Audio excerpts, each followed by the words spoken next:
یہ کہانی ایک فلسفے کے پروفیسر کی ہے جو ایک پرائمری اسکول میں آ کر طلبہ کو زندگی کا اہم سبق سکھاتے ہیں۔ وہ ایک بڑا خالی شیشے کا مرتبہ کلاس روم میں لاتے ہیں اور اس میں بڑے بڑے پتھر ڈالتے ہیں۔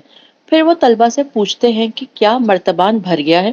طلبہ ہاں کہتے ہیں۔ پھر وہ چھوٹے کنکر ڈالتے ہیں جو بڑے پتھروں کے درمیان کی جگہوں میں جا بیٹھتے ہیں اور دوبارہ پوچھتے ہیں کیا اب مرتبان بھر گیا ہے؟ طلبہ کچھ سوچ کر پھر ہاں کہتے ہیں۔ اس کے بعد پروفیسر ریت ڈالتے ہیں جو کنکروں کے درمیان خالی جگہوں کو بھر دیتی ہے۔ آخر میں وہ پانی ڈالتے ہیں جو ریت کے درمیان کی بچی ہوئی جگہوں میں چلا جاتا ہے۔ پروفیسر بتاتے ہیں کہ یہ مرتبان ہماری زندگی کی نمائندگی کرتا ہے۔ بڑے پتھر زندگی کی وہ اہم چیزیں ہیں جیسے خاندان، صحت اور دوست، جو اگر سب کچھ ختم ہو جائے تو بھی ہماری زندگی مکمل ہوگی۔ کنکر دوسرے اہم امور ہیں جیسے نوکری، گھر اور گاڑی، جبکہ ریت معمولی اور غیر ضروری چیزوں کی علامت ہے۔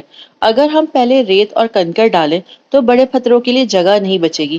اس لیے ہمیں پہلے ان چیزوں کو ترجیح دینی چاہیے جو ہماری زندگی میں سب سے زیادہ اہمیت رکھتے ہیں۔ آخر میں ایک طلبہ پوچھتی ہے کہ پانی کا کیا مطلب ہے؟ پروفیسر جواب دیتے ہیں کہ پانی ان چھوٹے لمحات کی نمائندگی کرتا ہے جو ہماری زندگی میں خوشی اور سکون لاتے ہیں، جیسے دوستوں کے ساتھ ایک کپ چائے پینا۔ ہمیں اپنی زندگی میں سب سے اہم چیزوں کو پہلے ترجیح دینی چاہیے اور معمولی باتوں کو ان کے بعد جگہ دینی چاہیے۔